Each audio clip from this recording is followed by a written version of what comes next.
Welcome to MetalVice and 666. I'm one of your hosts, Brian. I'm joined by my other host, Karen. And today we're going to continue our little series on our concert posters. What show are we going to talk about tonight, Karen? We're going to talk about night 2 of the Metallica 40th. Right, yeah. So let's just go ahead and start the timer and jump right into this with a little background as well. So we'll start now. So go ahead. You sound like you're going to say something? No. All right, cool. Night 2. We're starting with night 2 instead of night 1 because we got night 2 first. Correct. We went to night 1.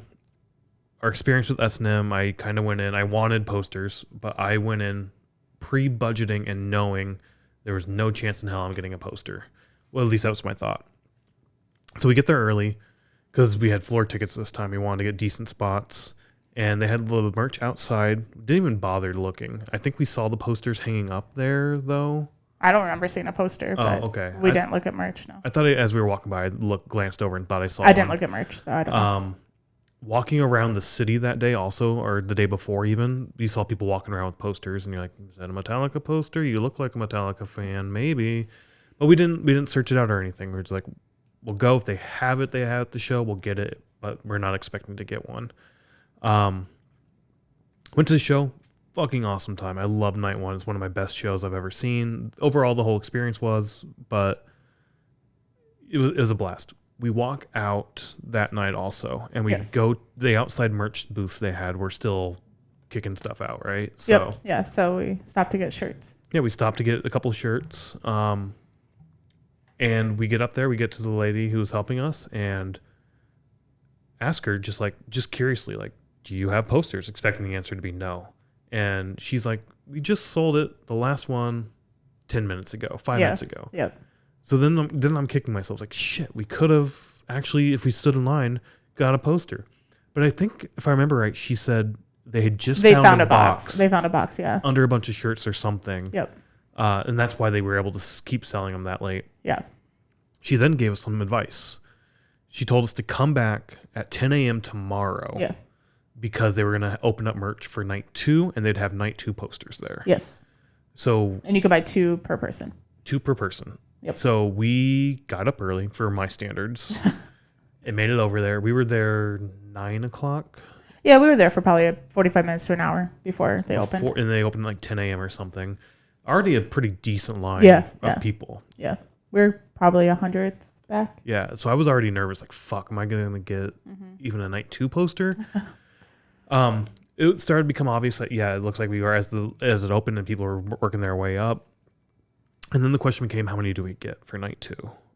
I mentioned this with the S&M. I hate fucking secondary market. I hate the scalpers. Fucking bullshit, whatever.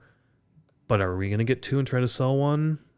And the thought there was, let's get 2, sell 1. To use that money then to buy night 1. Yeah, that was our whole point. It wasn't like we were buying it or we weren't buying 2 to make a profit. We were using those funds to purchase night 1. And we could have got 4. We ended up getting the 2 that we wanted. And we got the same lady from the night before. We did, yeah. It was just awesome to have her. Yeah. And we'll talk about night 1 on the next episode, how we got that. But that's how we got night 2. We're halfway through our 6 minutes. So we need to hurry. Let's get into the actual poster. Yeah. Once again, took this to 4-sided. Awesome advice from them. The poster itself is like this snake that's winding. You have Lady Justice in like a cemetery. Really cool. I like this a lot. Yeah. I like how it ties in the albums and everything into one. And at the top, you get like, it looks like Cthulhu, potentially his tentacles coming out and whatnot. You see that. I don't see that, but it's cool. Yeah, there's a lot of detail on here. I like this. Yeah. Unlike S&M, where they had like less than 700, there's 2,000. Yeah, which is probably why they found a box. Right, exactly. Yeah. A lot more, which is awesome to see. And the one we have is 1520. 1520, yep. The artist of both of these is the Wolf Skull Jack lady who's done, the SM2 that we have. Awesome piece. I love this piece a lot. It's so cool.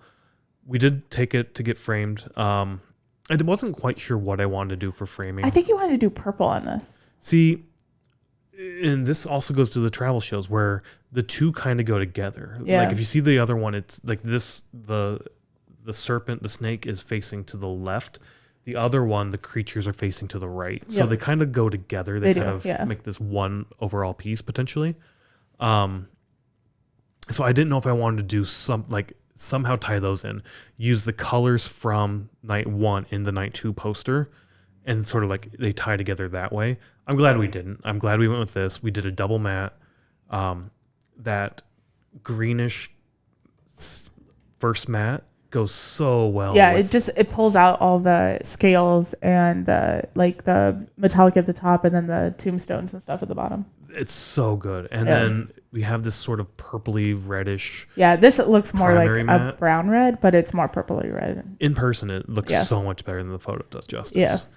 And then the frame itself, like this, it looks like scales to me. Yeah. So it goes well with the dragon or the snake. Yeah. I think it's more of a dragon, but you said snake. I see but it has like the rattle. I see like the rattlesnake. Yeah. It has the weird eyes, and then sort of like the Jurassic Park little spitty monster dude who kills the one dude at the. Sure.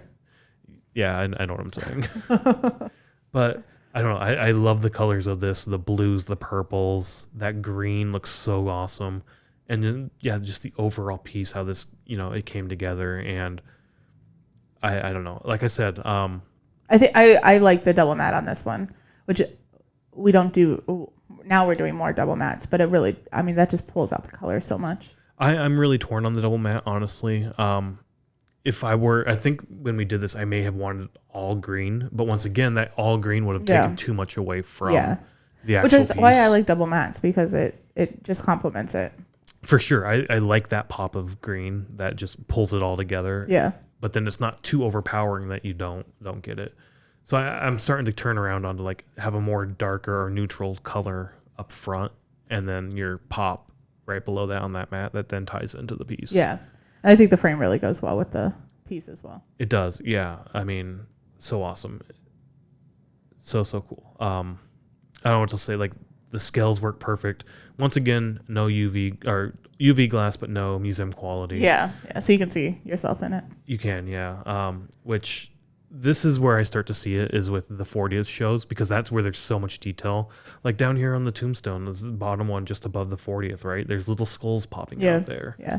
Right below Lady Justice. So I don't know. There's so much detail in this thing, and it's so cool, just to tie in those little pieces of Metallica history in a poster. Yep. Well, that's time. That's time, yeah. It goes so fast. It does, and there's a lot to talk about with these, especially when you go into like the background of how you got it. Yeah. Which is a fun story, I think, but it is. So check out our next episode of our 666 to figure out how we got a night 1 poster.